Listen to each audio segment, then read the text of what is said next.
This right here, number 23, that Red Bull.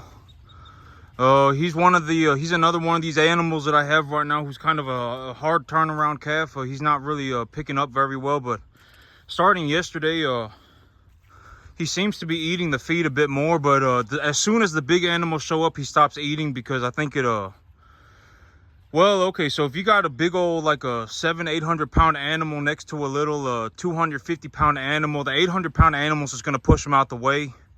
And when they push him out the way, you can see that he's kind of thinning out. But I gave him a shot of antibiotics, and he started eating the feed yesterday, and he's starting to pick it up. But one of the animals over there in the sick pen, the black white-faced heifer that I've been talking about, who's been having a very difficult time turning it around, I took a look at her this morning, and she seemed like she's not doing good. I would say she's doing worse than she is yesterday, and she's also been given a dose of antibiotics.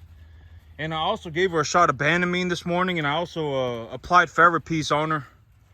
And the Ferropeace and the Banamine, it seems to have gotten her eating again. She ate for a little bit, and then but she didn't eat very much.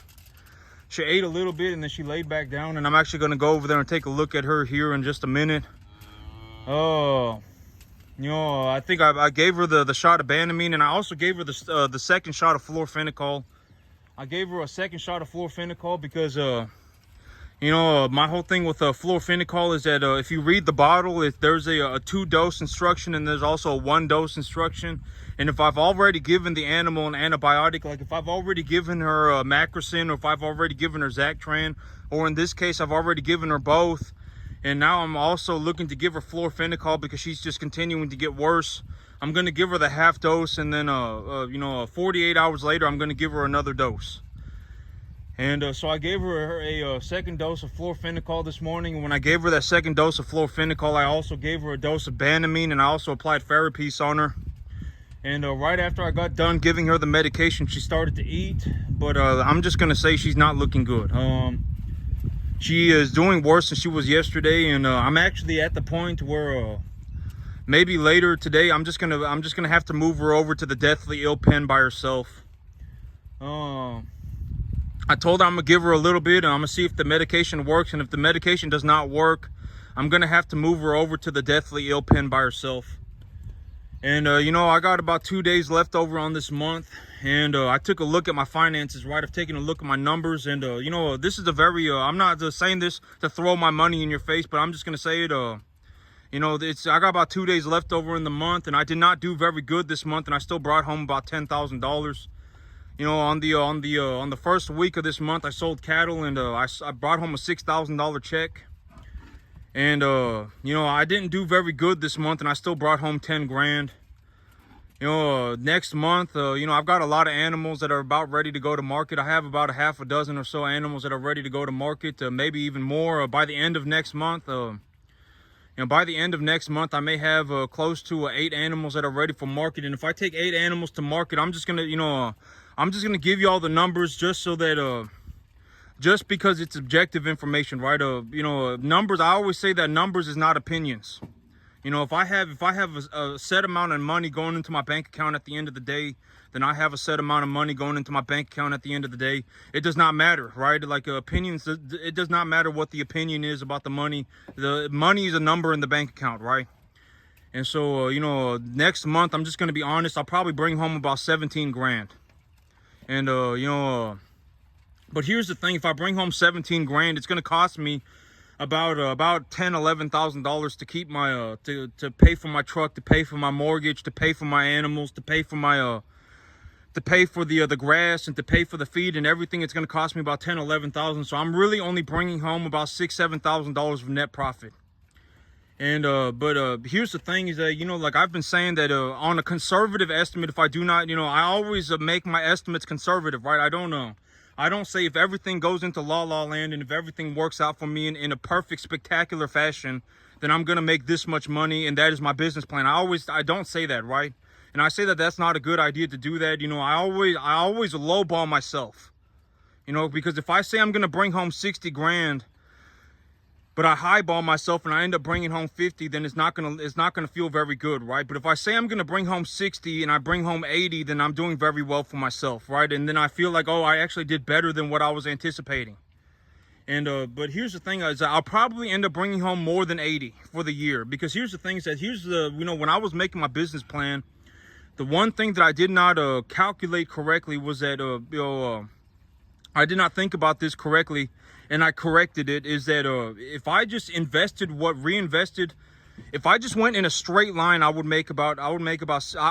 anticipating that I would make about 60, but I'm not just going to go in a straight line, right? I also have to reinvest what I earn.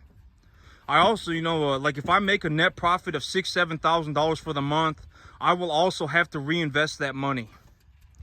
And so it's not like I'm just going to invest the same amount of money for the whole year. If you know, like this month, I brought home a net profit of about $3,000. But here's the thing, in next month, and I'm going to probably bring home about a net profit of about $6,000-7,000. I will have to reinvest all of the money that I've had, previously, and then I'll also have to reinvest the $7,000 that I've made. And so, realistically, but this is what I'm, I'm just gonna be honest. Probably about the halfway mark of next year or so, I'll probably have made somewhere close to about $500,000 cash. You know, if I just keep at it and I just keep going at it the way that I'm going at it, and I reinvest my earnings, and at the end of the year I take a loan. I take a loan to offset my income taxes, and I purchase cattle with it. And I just keep going, hearing about, I'm probably gonna have tenfold in my money in about a year. Granted that, I continue to run cattle. Granted that the money's not just gonna appear in the bank account, right? I've always said, the money does not just fall out the sky, right? The money is money that I have to make. I have to wake up every day and I have to go and earn it. And and here's the thing, the money that I make is the same exact money that anybody else makes, right? Like, it's just as hard for me to make $7,000 a month in the cattle business as it is for anybody else. It's not just magically easier for me, right? I mean, this is legitimately just as hard for me as it is for anybody else. And, I was not born on some mystical, magical planet that just made things easier for me. It is just as hard for me to run the cattle as it is for anybody else. And the dollar that I make is the same as the dollar as anybody else makes. And so it's just as hard for me to come home with $150,000 a year as it is for anybody else. And, I mean, it just is what it is, right? I mean, there is, I'm not on some mystical, magical planet where it's just magically easier for me to run cattle. It's not just magically easier for me to run a farm. If you want to start a 10-acre farm and go and make yourself $100,000 a year, go and be my guest, knock yourself out. I mean, it's a free country, you can do it. Nobody's stopping you, right? Like, when I show you my numbers, I'm looking to show you just objective information. I brought home a $6,000 check. I brought home $40,000 in 1 month, right? The most amount of money that I've made in 1 month is $40,000. And I've shown you my checks, right? And there's a reason that and I'm not doing this to just throw my money in your face. I'm doing this because, money's very important. Money's very important. I mean, if you want to sit there and be broke forever, then go ahead and be broke forever. I mean, but if you gave me the choice, whether to make $40,000 a month or $4,000 a month, I would personally choose to make the $40,000. I just personally would. And and this is the thing, is that I don't accept judgment from men on that, right? Like, if you're going to judge me and be like, oh my God, I can't believe you're out here making $40,000, and oh my God, that makes you a bad person. You're making $40,000 a month. That makes you a bad person. I've made my peace with God, okay? I've already made my peace with God, I mean, you're just going to have to deal with it, because if you were going to try and convince me that it is better to be broke, I will legitimately just leave you to die. I will not argue with you. I will not try and change your opinion. I will just leave you to die. I will. I mean, and I would hope that somewhere along the way you were, but it would take, uh-oh. Knocked her right on. Oh. It's okay, Bubba. It's okay. I got you. It's okay. But, like, if you were to try and convince me that, it is in my best interest to just be broke, right? I would not even attempt to argue with you. It would not, I'm just gonna say it. I would choose to make $40,000. I just would. I mean, it's not like I'm just not gonna debate that with somebody. I've already made my peace with God about it. This business is just as hard for me as it is for anybody else. And if nobody's doing this business, then the beef is not just gonna fall out the sky, right? And Like this month, and here's the thing is that, next month I'm going to be bringing home $6,000-7,000 a month of net profit, even after I've paid for my new tractor. So I paid for my house, I paid for my truck, I paid for my tractor, I paid for all of my bills, everything, and I will still bring home about $6,000-7,000 a month. And this is why this is one of the big reasons why I bought that tractor. It's because, is it really going to make a difference for me to bring home and that's actually that's actually a good thing, or a good thing that I just realized, is that when I made my estimates, I was not including the cost of my tractor. And so when I made my estimates originally, and I said I was going to make about $6,000, I wasn't anticipating that I was going to buy a new tractor. And so if I actually went back and included the new tractor and thought about all of that, I'd probably be bringing home about $100,000 a year, because that tractor is going to cost me about 20 grand a year to pay for. I'm going to have to pay about $18,000 a year to pay for it. And so, this 10-acre farm, I make about 100,000, but now that I got the tractor, I make about, I'm just going to say I make about $70,000-80,000 a year of net profit. And, and I've already made my peace with God about it. There is legitimately zero way that you are going to convince me that it is better for me to be broke. Like, oh my God, why are you running this business making $80,000 a year? Wouldn't you rather be broke? Absolutely not. I would not rather be broke. Right? I would rather work 100 hours a week if it meant that I made 150 grand. I just personally would. I'm not going to choose to be broke. And a lot of people, they do choose to be broke for whatever reason that they've come up with. Oh, it's better for me to be broke. It's not better to be broke. I'm just going to be honest, and for me personally, and I've made my peace with God about it, if you gave me the chance to make $4,000 a month or $40,000 a month, I would 100% choose to make the 40 grand. And so, these animals that are this size, the two big red steers, they're probably about 600 pounds right now. Here in about a month, by the end of the month, next month, animals that are this size are going to be going to market. And the big 700-pound heifers are going to be going to the market at the beginning of the month, because heifers, I sell them at 700 pounds, and the steers, I sell them at 800, right? And so the 700-pound heifers are going to be going to the market at the beginning of the month, and the big steers somewhere around they're going to end up somewhere around probably $600-700 or something, or excuse me, about 750 pounds by the end of next month, and they're probably at about 650 or so right now, and I'll take them to the market by the end of the month, and next month I'll be bringing home 2 cattle checks, and I'll probably be bringing home about 17 grand for the month, and it'll cost me about 10-11,000, including the cost of my tractor.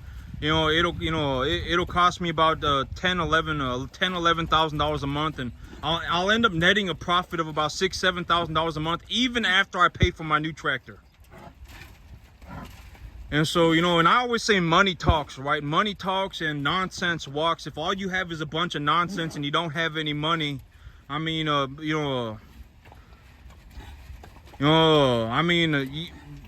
if you see what I'm doing, it will help you get on the right track.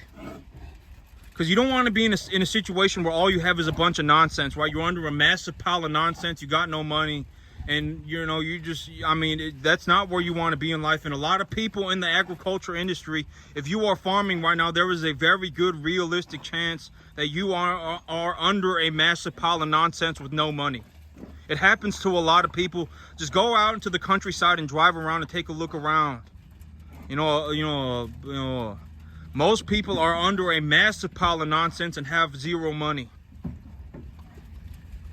And next month, realistically, I'll be bringing home more than $100,000 on my 10-acre farm if I continue. But here's the thing: is that I don't want to be in a situation where I'm reinvesting all of my earnings back into a 10-acre farm, because if I have to reinvest my earnings, the money that I make here, and if I have to reinvest that back into my farm, by the end of the year, I will be stuck with like 400 cattle on my 10-acre farm, and I don't want to be sitting here on a 10-acre field with 400 cattle, right?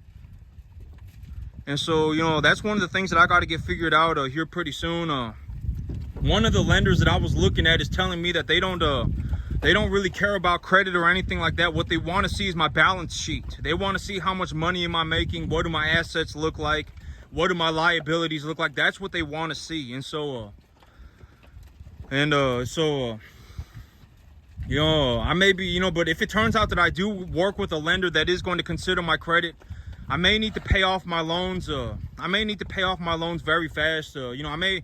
But here's the thing. You know, $50,000. You know, like if I make $20,000 a month, it will take me it will take me like 3 months to write a $50,000 check. It's not that big of a deal.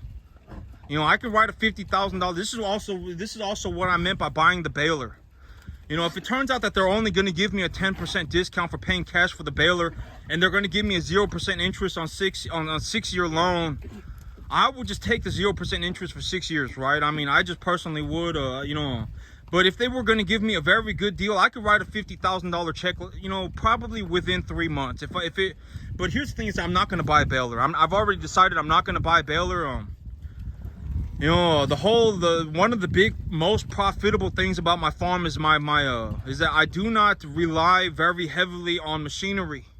That's one of the big profitable points about my farm, is that my animals walk around and harvest the grass for me, and I grow a very high quality grass, and it puts good weight on the animals. It puts good conditioning on the animals. It puts them in a near prime zone for the market, right? When I take these animals to market, the people who know what they're doing, you know, the people with the multi-$100 million businesses running beef cattle. This is what I said, you know, the people on the top end, right? The people who are running the $1 billion feedlots, the people who are running the $100 million feedlots, within plus or minus 2%, they are doing the exact same thing as me.